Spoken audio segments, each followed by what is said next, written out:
The silence of the Riyadh palace cut deeper than any accusation. Layla al-Masri walked through the white marble corridors, her footsteps echoing like the beats of a racing heart. Sheikh Abdul Rahman bin Khalid watched her from the main hall's window, his fists clenched against the carved wooden sill. Between them, suspended in the hot desert air of Saudi Arabia, hung the weight of a truth neither dared to utter. She stopped before the large golden door, her breath catching, knowing that by crossing its threshold, she would never again be the same woman who had arrived there 3 months prior. Before we delve into this story, leave a comment with a rating from 1 to 10 and tell us what city you're joining us from. May this moment bring reflection and emotion to your heart. It all began with a necessary lie. Layla had responded to the advertisement from the American Embassy in Jeddah without revealing the real reason she needed to leave Los Angeles. Specialist in historical heritage restoration and cataloging, her impeccable resume stated. What it didn't say was that she was fleeing a theft accusation at a Los Angeles museum, a setup by her ex-husband to destroy her reputation after their divorce. The Al-Khalid Palace rose like a golden mirage in the heart of Riyadh, its towers pointing to a sky that promised both glory and damnation. When Layla first stepped into the central courtyard on a March morning in 1983, the sun was still shy, but the heat already foretold what was to come. Ahmed, the Syrian butler who greeted her, had the tired eyes of someone who holds many secrets. "You will work in the historical archive," he said in halting English. "The Sheikh highly values pieces from the past. They are the memory of our family." The archive was on the 3rd floor of the West Wing, a spacious room with shelves that stretched from floor to ceiling, filled with manuscripts, ceramics, jewels, and artifacts dating back centuries. Light filtered through the screens, creating golden patterns on the polished stone floor. Layla took a deep breath. Here, among these silent relics, perhaps she could finally find peace. During the first 2 weeks, she barely saw the Sheikh. Abdul Rahman bin Khalid was an almost mythical figure in the palace. Everyone spoke of him with a mixture of respect and reverential awe. "He is only 42, but he rules as if he has lived 1,000 years, whispered Amira, one of the few women working in the palace, responsible for the inner gardens. When they finally met, it was by chance. Layla was cataloguing a set of ceremonial daggers when she heard firm footsteps on the marble staircase. She looked up and saw him standing at the entrance, watching her work. Abdul Rahman had the presence of someone born to command. Broad shoulders, a neatly trimmed black beard, amber eyes that seemed to read people's intentions even before they knew them themselves. "You are the American," he said in Arabic, then repeated it in English when he saw her confused expression. "Yes, sir," she replied, discreetly lowering the veil that covered part of her face. He approached the table where she worked, his hands clasped behind his back. "What do you think of the pieces so far?" "They are extraordinary. This dagger, for example," she held up a delicately curved blade, "has inscriptions that suggest it belonged to an Ottoman commander. The inlay work is exceptional." Abdul Rahman observed how she handled the weapon with reverence but without fear. "My grandfather won it in a wager with a merchant from Istanbul," he said, an almost imperceptible smile on his lips. "He always said the best victories come from patience, not strength." It was the first of many conversations they would have. With each fortuitous encounter, with each explanation about a historical piece, something was built between them. It wasn't just attraction, it was recognition. As if two people lost in different labyrinths had finally found someone who spoke the same silent language of solitude. Layla discovered that Abdul Rahman was not the severe man she had imagined. He read Persian poetry in the original, was familiar with the works of Mark Twain in translation, and had a habit of walking through the gardens in the early hours when he couldn't sleep. She, in turn, revealed her love for Arabic calligraphy, and her theory that works of art carried the soul of those who created them.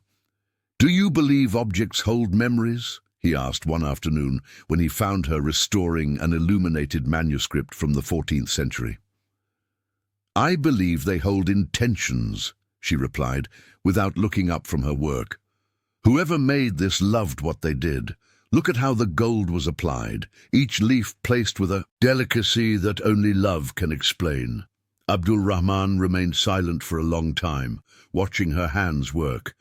When he finally spoke, his voice was softer. "Sometimes I think my position has robbed me of the ability to love like that, with delicacy." It was at that moment that something changed between them. A crack opened in both their armor.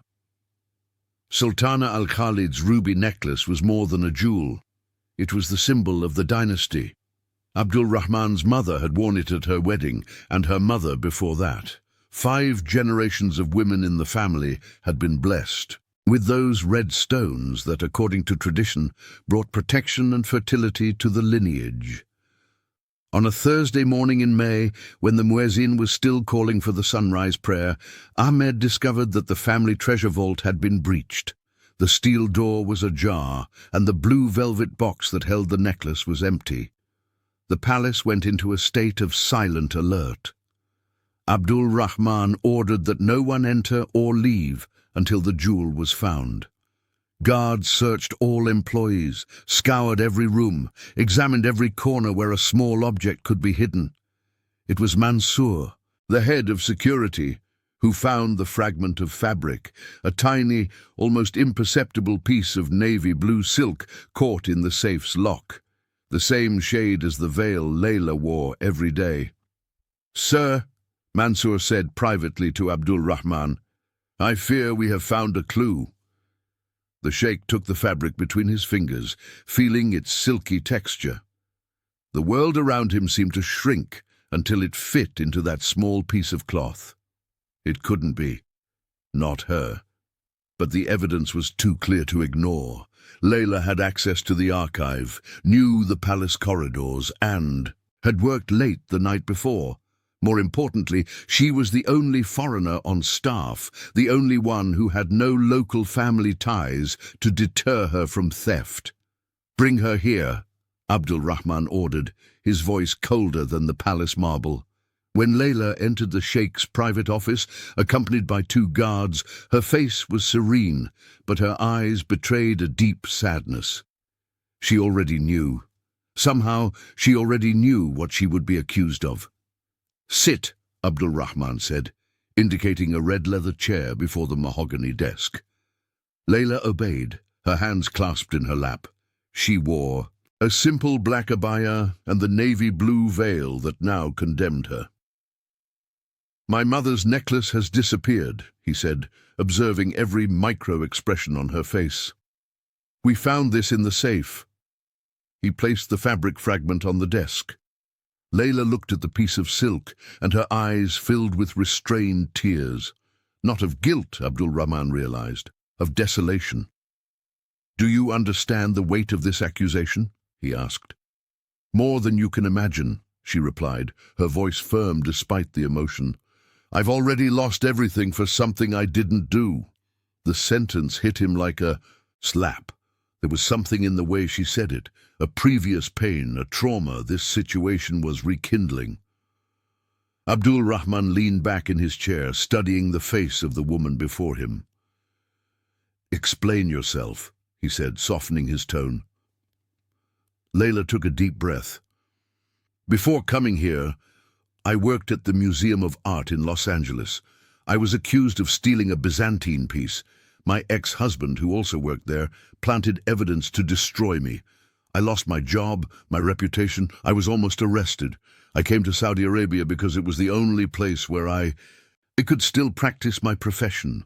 And now you are being accused again," Abdul Rahman noted.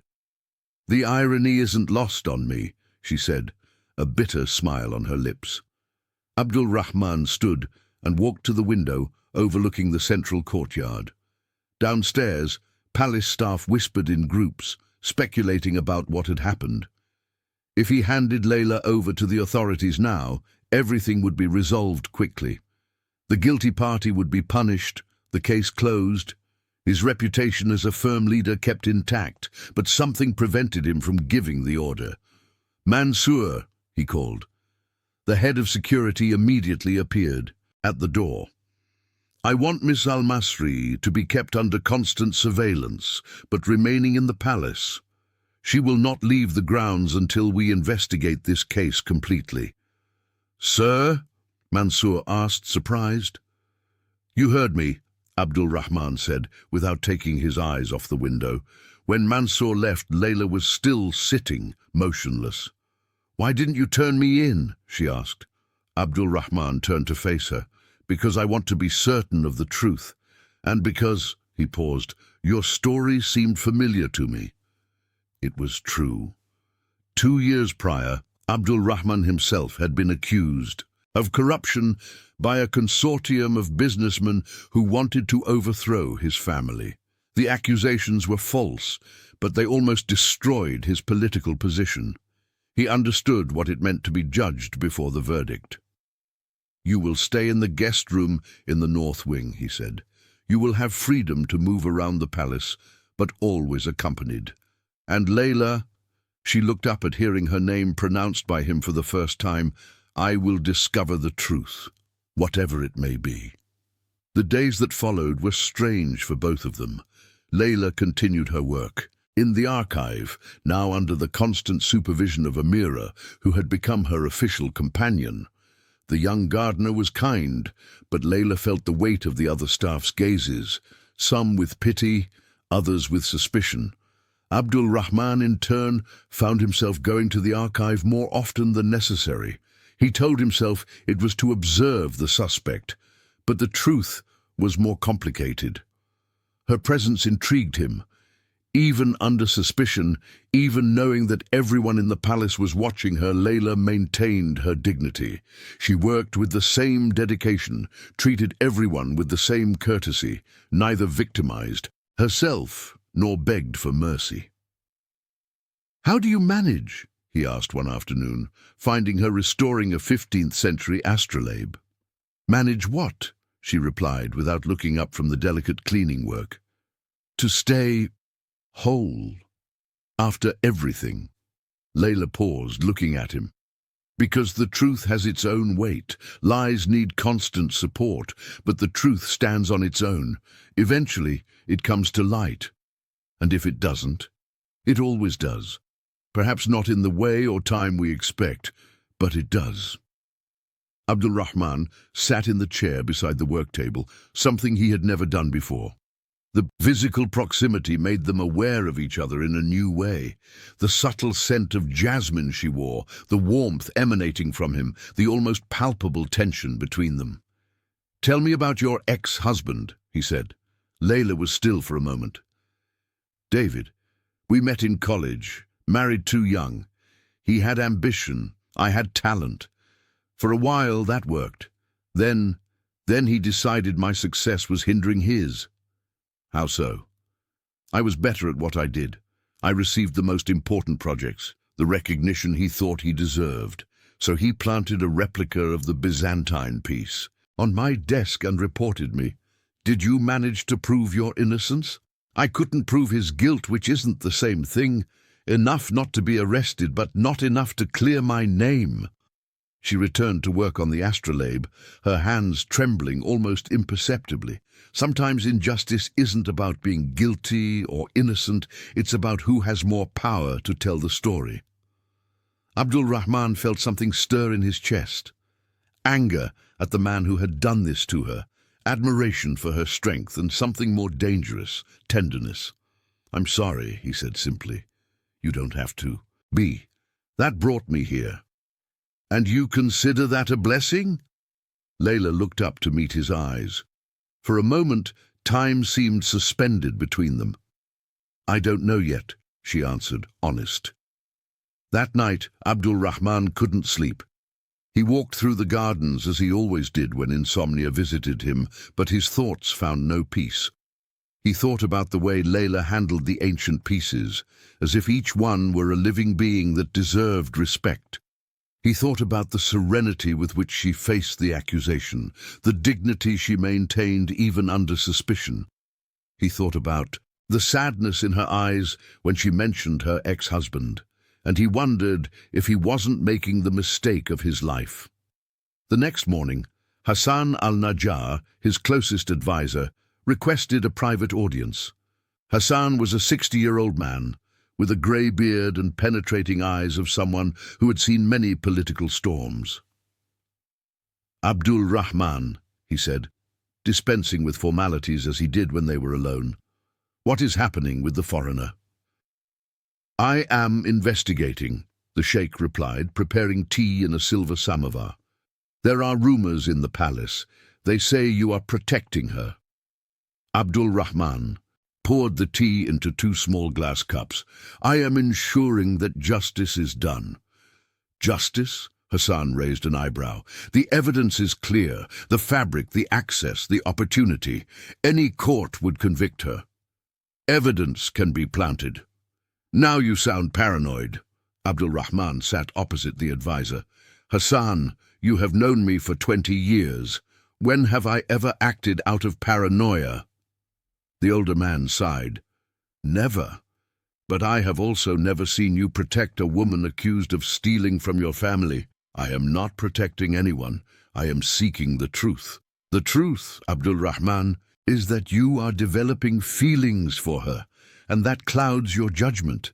The words hung in the air like an accusation. Abdul Rahman drank his tea in silence, knowing that Hassan was right, but unable to admit it. "Even if it were true," he said finally, "that wouldn't change the fact that she might be innocent."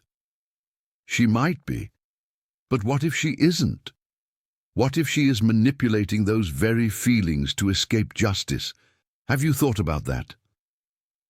Abdul Rahman had thought about it. During the long nights of insomnia, he had considered the possibility of being deceived. But each time he saw Layla working with such care on the historical pieces, each time he heard the genuineness in her voice when she spoke about art and history, the suspicion dissolved. "Give me 1 more week," he said. "If we don't discover anything new by then, I will do what is necessary." Hassan nodded, but Abdul Rahman could see the concern in his eyes. The discovery came from where it was least expected. Khalid al-Khalid, Abdul Rahman's nephew and head of the palace's new security system, arrived from a business trip to Dubai. On the same day, Mansour was conducting a routine inspection of the surveillance systems. It was a coincidence that would later seem too suspicious to be true. Mansour was reviewing the camera footage from the previous week when he noticed something strange. On the night the necklace disappeared, there was a 2-hour gap in the recordings from the corridor leading to the treasury. Not an electrical outage. The other cameras were working normally. Only that specific one had failed. "Sir," Mansour said to Abdul Rahman, "I need to show you something." In the security office, he explained the anomaly. "This type of failure doesn't happen by chance. Someone deliberately turned off this camera." "Who has access to the surveillance system?" "Myself, you, and Khalid, who installed the new system last month." Abdul Rahman felt his blood run cold. "Where are the access logs for the system?" Mansour sifted through files for an hour before finding what he was looking for. In the system log, there was an entry at 2:47 a.m. on the night of the theft. The access code used was Khalid's. "It might have been a mistake," Mansour suggested, but his voice lacked conviction. "Or it might not have been," Abdul Rahman replied, his mind racing. Khalid had shown unusual interest in the family treasury recently, asking questions about the value of the pieces. Furthermore, he lived beyond his means. Expensive clothes, a new car, jewelry that his administrative salary didn't justify. "I need to speak with him," Abdul Rahman said. "Sir, if he is guilty and knows we suspect him, he might try to flee or destroy evidence," Abdul Rahman completed. "You are right. We need to be careful." But caution became unnecessary 2 hours later when Ahmed found Khalid in his quarters, hastily packing his bags. "Are you traveling again?" the butler asked innocently. "Urgent business in London," Khalid replied, too nervous to maintain a convincing lie. Ahmed immediately reported the suspicious behavior to Mansour, who rushed to inform Abdul Rahman. The Sheikh felt a mixture of relief and anger. Relief because Layla was innocent. Anger because his own nephew had tried to destroy an innocent woman to cover up his crime. "Arrest him," Abdul Rahman ordered, "and search his luggage." They found the ruby necklace hidden in a double-bottomed suitcase inside Khalid's luggage. The red stones gleamed like drops of blood against the black velvet that protected them. When confronted with the evidence, Khalid collapsed. He confessed to having stolen the jewel to pay gambling debts at casinos in Monte Carlo. The plan was simple: blame the foreigner, who had no local connections to defend herself, and sell the necklace on the European black market. "The fabric?" Abdul Rahman asked. "I tore it from her veil when she wasn't looking. During one of the work meetings, I kept it to use when necessary." The calculated coldness of the confession shocked even Abdul Rahman. Khalid had planned to destroy Layla from the beginning, using her as a perfect scapegoat. "Do you know what you did?" Abdul Rahman said, his voice low and dangerous. "You almost destroyed an innocent woman." "She's just a foreigner," Khalid retorted with contempt. "Who would care?" It took all of Abdul Rahman's self-control not to strike his nephew. Instead, he ordered him to be kept under arrest until the competent authorities decided his fate. When Abdul Rahman went to find Layla to give her the news, he found her in the garden courtyard, watching the sunset.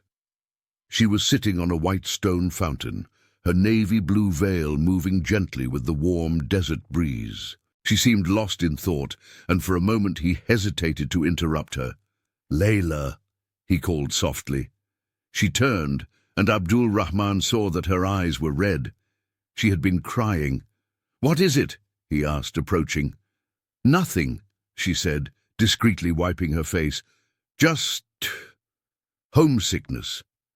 Abdul Rahman sat beside her on the edge of the fountain. The physical proximity still made them tense, but now there was something more, an emotional intimacy that had grown during the days of uncertainty. "I have news," he said.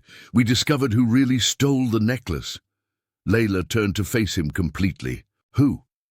"My nephew, Khalid. He confessed." For a moment, she was in absolute silence. Then her hands began to tremble. He planned everything? From the beginning. Even the fabric from your veil was deliberately planted."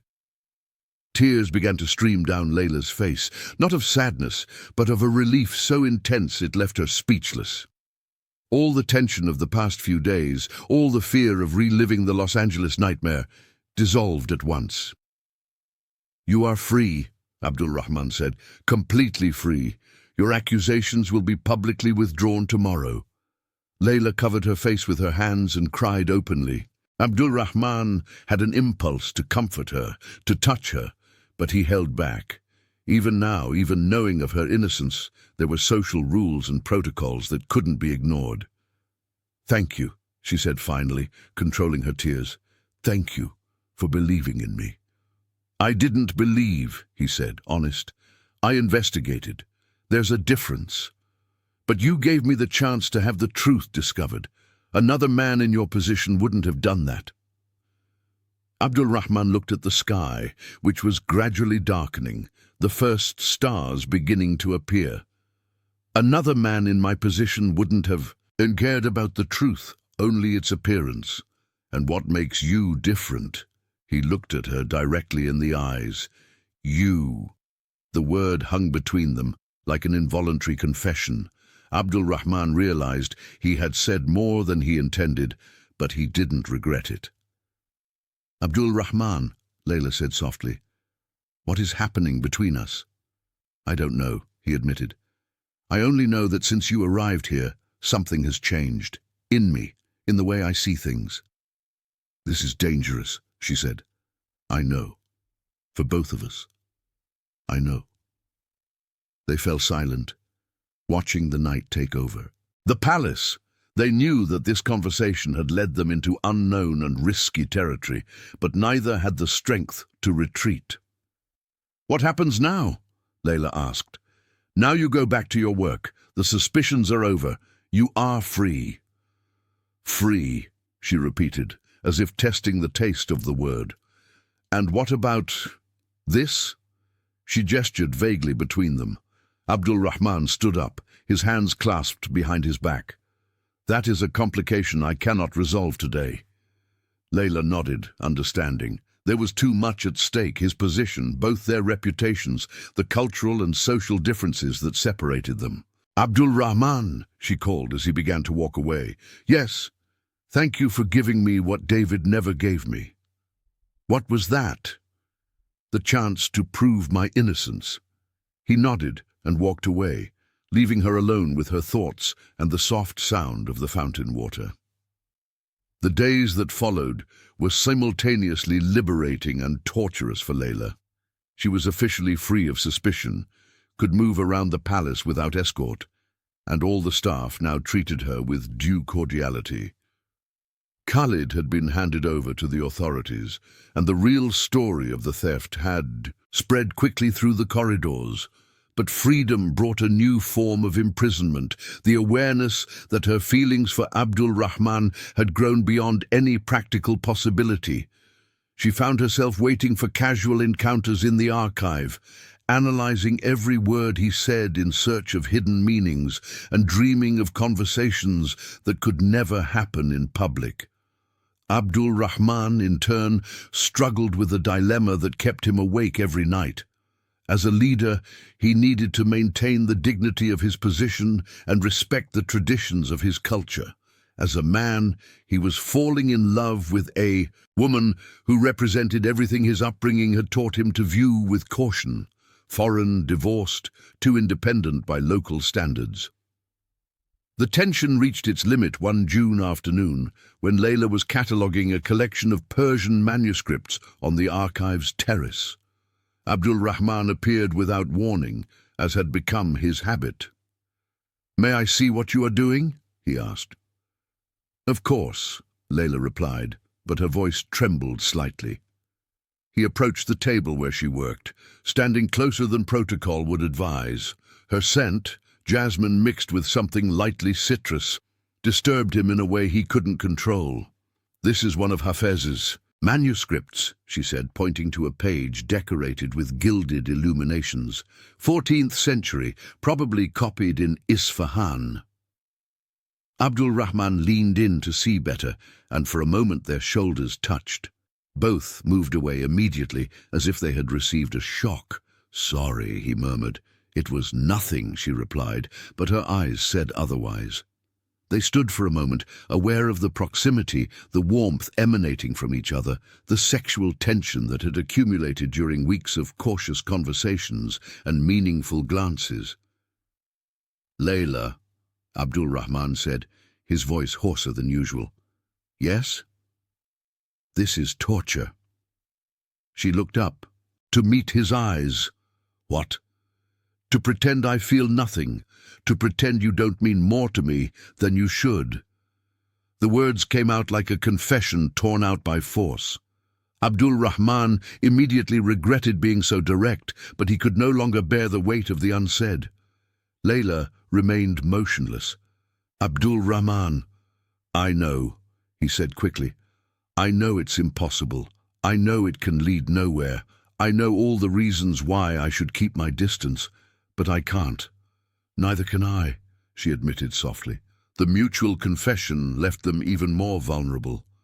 Now that, The truth was exposed. They could no longer pretend it was just a respectful friendship between employer and employee. "What do we do?" she asked. "I don't know. Perhaps nothing. Perhaps it's enough just to know." "Knowing isn't enough," Layla said, surprising him with her honesty. "Not for me." Abdul Rahman looked at her for a long moment. Then slowly, he extended his hand and touched her face. The gesture was so tender, so laden with contained emotion, that Layla closed her eyes and leaned into the touch. "You cannot imagine what you mean to me," he said softly. "Tell me," she whispered. "Hope. For the first time in years, when I wake up in the morning, I feel hope." Tears filled Layla's eyes. "You mean that to me too?" The moment lingered between them, intimate and dangerous. Then, as if waking from a trance, both pulled away. "This cannot happen," Abdul Rahman said, more to himself than to her. "I know. If anyone finds out, I know. Your reputation, your safety." "Abdul Rahman," she interrupted, "I know." He nodded and walked away, leaving her alone with the Persian manuscripts and a heart that beat so hard she feared it could be heard in the gardens below. Hassan al-Najjar didn't become chief advisor through lack of observation. He noticed Abdul Rahman's increasingly frequent visits to the archive, saw the way the Sheik looked at Layla during her rare appearances in work meetings, perceived the subtle change in his leader's mood, alternating between moments of unusual contentment and periods of inexplicable irritation. The morning after the confession on the terrace, Hassan requested a private audience. "We need to talk," he said, dispensing with formalities. Abdul Rahman stood before his office window, watching the gardens where Layla sometimes walked during her work. "Break." "About what?" he asked without turning. "About the fact that half the palace is whispering about you and the American." Abdul Rahman finally turned around. "And what are they whispering? That you are in love with her, that she has enchanted you, that you are losing your sense of proportion. And do you believe these rumors?" Hassan approached, his eyes serious. "I have known you for 2 decades, Abdul Rahman. I have seen you face political crises, press attacks, destabilization attempts. I have never seen you so troubled." Troubled is an interesting word. It's the only one that applies. "You are acting like a man who cannot think clearly." Abdul Rahman sat in his leather armchair, his hands clasped. "And what if I were? What if for the first time in years I allowed myself to feel something genuine for someone? Then I would say you are risking everything, your position, your family, your responsibility to the people. Or perhaps I am finally understanding that a life without genuine love is just an empty performance." Hassan was silent for a moment. "Have you thought about the consequences for her? What would happen if this relationship became public?" The question hit Abdul Rahman like an arrow. He had thought about himself, his position, his feelings, but he had not fully considered the price Layla would pay for any romantic association with him. She would be seen as an opportunist, a foreigner who took advantage of your vulnerability to gain access and power. She would be socially destroyed, Hassan continued. "That's not true. The truth doesn't matter when it comes to a woman's reputation in this society, and you know that." Abdul Rahman ran his hands over his face. Hassan was right, and this reality was more painful than any restriction he himself faced. "What do you suggest?" he asked. "That you terminate her contract, that you send her away with an excellent recommendation and generous compensation, that you protect both of you before it's too late. You want me to fire her for being guilty of nothing but existing. I want you to be the leader you have always been, someone who puts the greater good above personal desires." Abdul Rahman looked out the window again. He could see Layla walking through the gardens, a folder of documents in her arms. She wore a light blue abaya and had loosened her veil, allowing a few strands of dark hair to show. She was smiling at something Amira had said, and the sight of that genuine smile made him ache inside. "Give me time to think," he said. "We don't have much time, Abdul Rahman. Rumors spread quickly and die slowly. The longer you take to act, the harder it will be to control the narrative." Hassan left, leaving Abdul Rahman alone with his thoughts. The advisor was right, and this certainty was devastating. He had found something real, something that made him feel alive for the first time in years, and now he discovered that protecting it meant destroying it. Layla noticed the change in Abdul Rahman's behavior even before he made a decision. Visits to the archive became less frequent, and when he did appear, he maintained a physical and emotional distance that hadn't existed before. During conversations, he avoided looking her directly in the eyes, and his responses were more formal, colder. At first, she thought it was just a temporary phase, an attempt by him to process what had happened between them. But when an entire week passed without him appearing in the archive, she knew something had definitively changed. It was on a Thursday afternoon, while cataloguing a collection of ancient coins, that Ahmed appeared with a message. "The Sheik wishes to see you in his office," the butler said, but his expression was too serious for a routine summons. Layla descended the stairs with a racing heart. There was something in the formality of the message that made her nervous. When she arrived at the office, she found Abdul Rahman standing behind his desk with a rigid posture she hadn't seen since her first days in the palace. "Please sit," he said without looking at her. Layla obeyed, noting that he had used please instead of just sit, a sign that something was wrong. "How long have you been working here?" he asked. 3 months, she replied, confused by the obvious question. "And how do you evaluate the quality of your work?" "I believe I have done a good job. The archive is almost completely catalogued, and several pieces have been restored." Abdul Rahman finally looked at her, but his expression was impersonal. "I agree. Your work has been exemplary." "Has been? That is why I have decided it is time for you to move on." The words hit Layla like a punch to the stomach. "What do you mean? Your contract was for 6 months, but given that you have completed most of the necessary work, I believe we can end our collaboration now." Layla was silent for a moment, processing. "You are firing me?" "I am releasing you to seek other opportunities. I have prepared an excellent letter of recommendation and compensation that covers not only the work already done, but also the remaining period of the contract." "Abdul Rahman," she said, using his name without formalities, "what is really happening?" He turned to the window, unable to maintain eye contact. "I'm doing what is best for both of us." "For both of us, or for you?" "For both of us," he repeated, but the firmness in his voice had wavered. Layla stood up from the chair. "Does this have to do with what happened between us on the terrace?" "This has to do with reality, with responsibility." "With cowardice," she said softly. Abdul Rahman turned sharply. "Cowardice?" "Yes. You are afraid of what you might feel, so you prefer to send me away, rather than face the possibility that this could be real." "This cannot be real," he exploded, finally losing his composure. "Don't you understand? It cannot be real because there is no place for it in my life, in my position, in this society." "So you chose your position. I chose reason.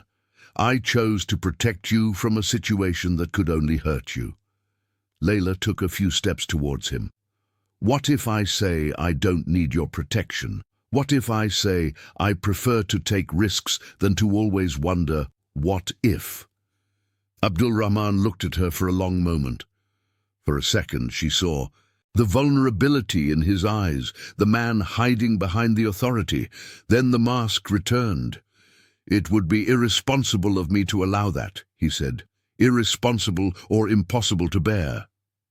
He didn't answer, and in that silence, Layla understood everything. It wasn't just fear of society or his position.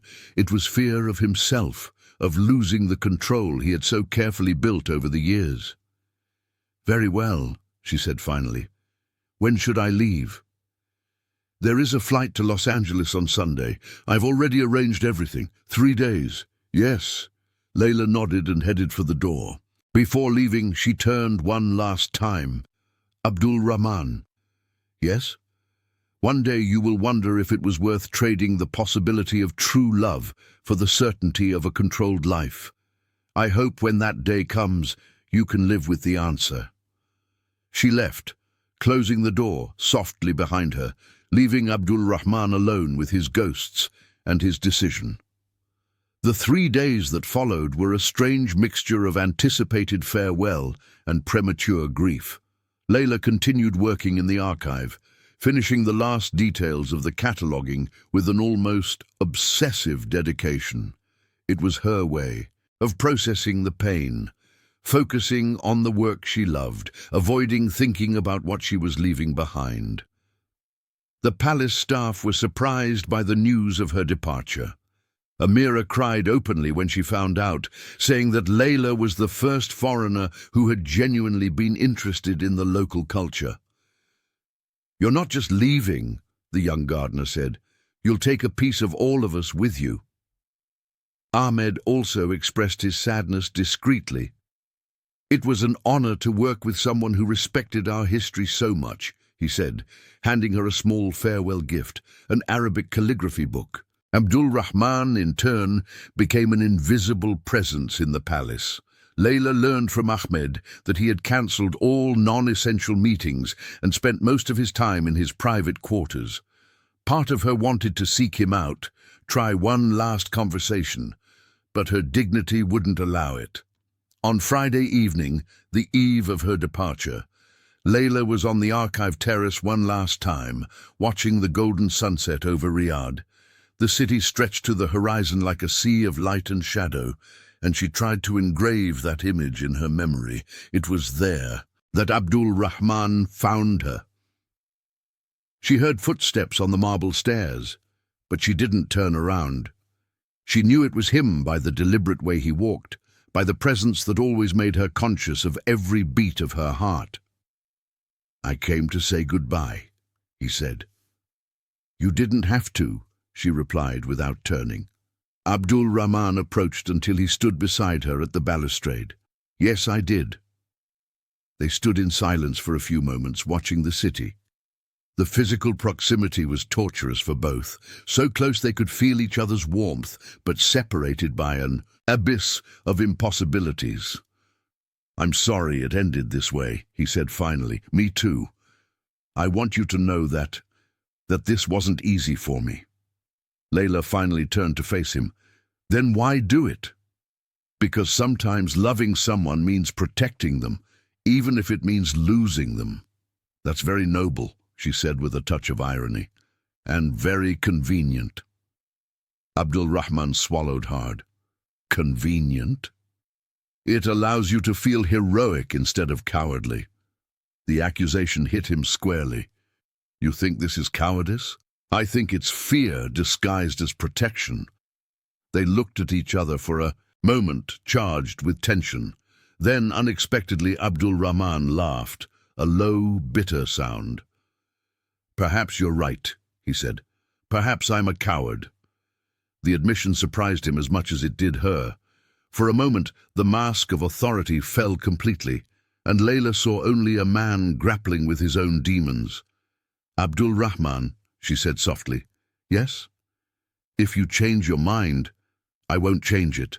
But if you do—" "Layla," he interrupted, "don't make this harder than it already is."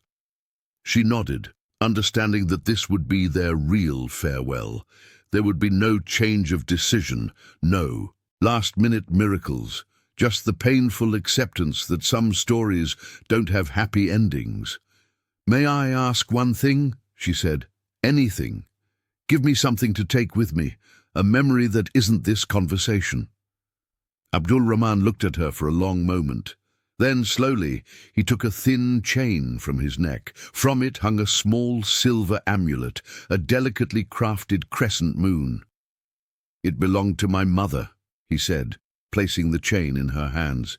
"She said it brought protection to those far from home." Layla looked at the amulet, tears finally coming to the surface. "I can't accept this." "You can and you will. It's the only gift I can give you." She closed her fingers around the chain. "Thank you.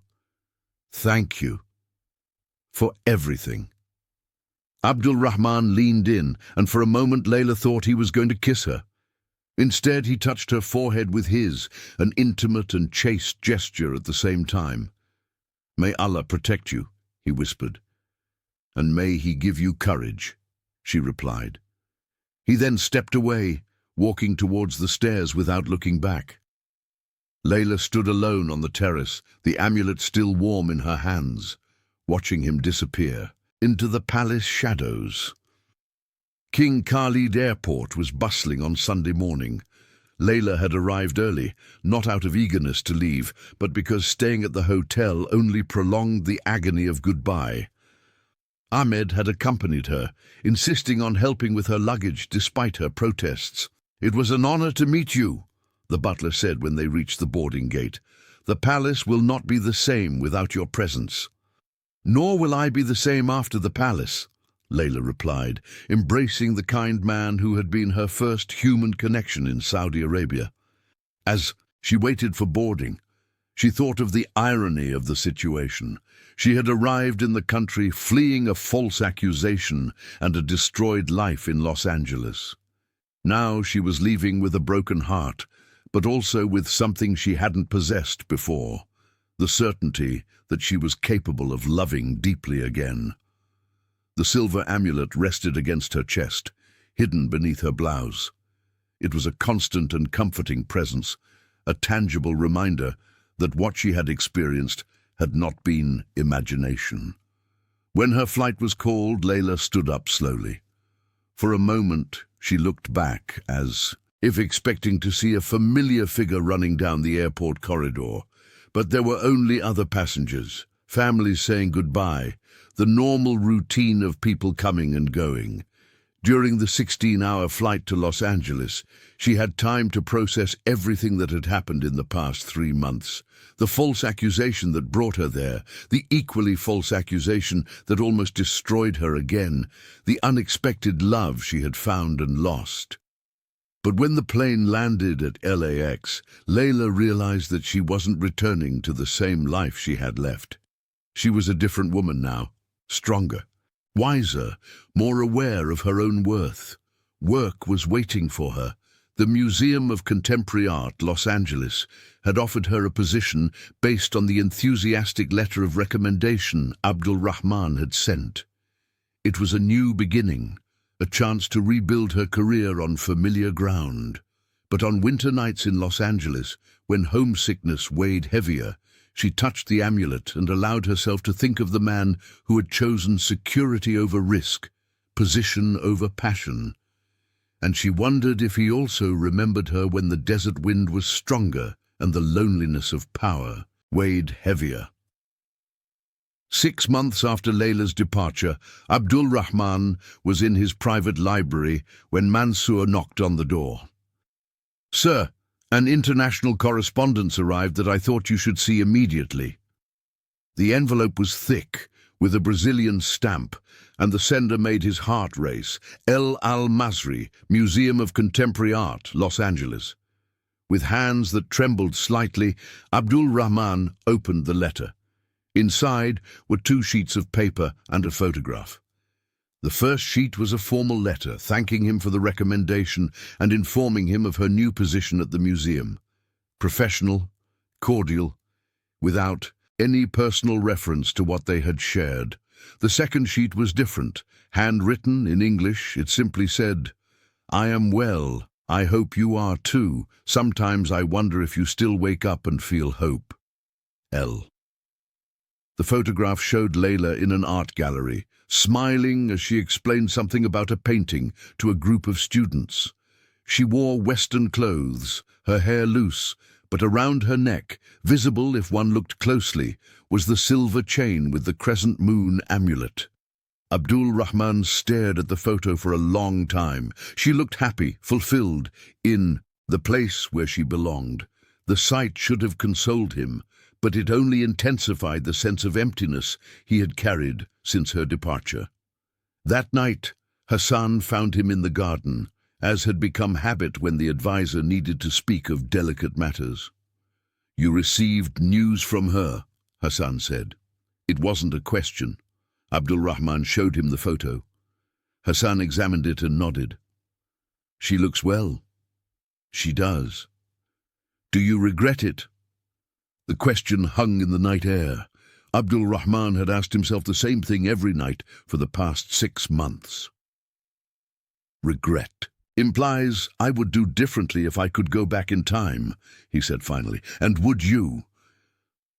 Abdul Rahman was silent for a long moment. "I don't know. Perhaps I chose the only thing I could choose. Or perhaps I chose the easiest and most convenient thing. Does the difference matter?" "It matters to me." Hassan nodded. "Are you thinking of contacting her?" "For what? To say I changed my mind? To rip apart a life she has rebuilt? To tell her the truth about what you feel?" Abdul Rahman looked at the advisor with surprise. "Weren't you the one who advised me to send her away?" "I was, and perhaps I was wrong." It was the first time in 20 years that Hassan had admitted being wrong about important advice. Abdul Rahman sat on the stone bench where he and Layla had first talked after the accusation. "What changed your mind?" "You," Hassan said simply. "For the past 6 months, I have seen you perform your duties perfectly, make wise decisions, lead efficiently. But I haven't seen you alive." "Alive?" "With passion, with joy, with hope, as you yourself once said." Abdul Rahman smiled sadly. "Hope is a dangerous luxury for men in my position." "Perhaps, or perhaps it's the only thing that makes the position valuable." They fell silent, each lost in their thoughts. Then Hassan asked the question that would change everything. "If you could have a second chance with her, without the political complications, without society's gaze, without the pressures of your position, would you take it?" "In a second," Abdul Rahman replied without hesitation. "Then perhaps it's time to find out if that is possible." The idea germinated slowly, like a seed planted in fertile ground. Over the following weeks, Abdul Rahman found himself thinking not only about what he had lost, but about what might still be possible. He began to make discreet inquiries about diplomatic protocols, historical precedents, and legal and socially acceptable ways to conduct certain types of relationships. It was during a conversation with the American ambassador in Riyadh that the possibility crystallized. "The United States has a very strong Middle Eastern community," said Ambassador Robert Miller during an official dinner. "Los Angeles especially, many Saudis have done business there over the years, some even settling permanently." "Interesting," Abdul Rahman said. "And how is this integration viewed?" "Very positively.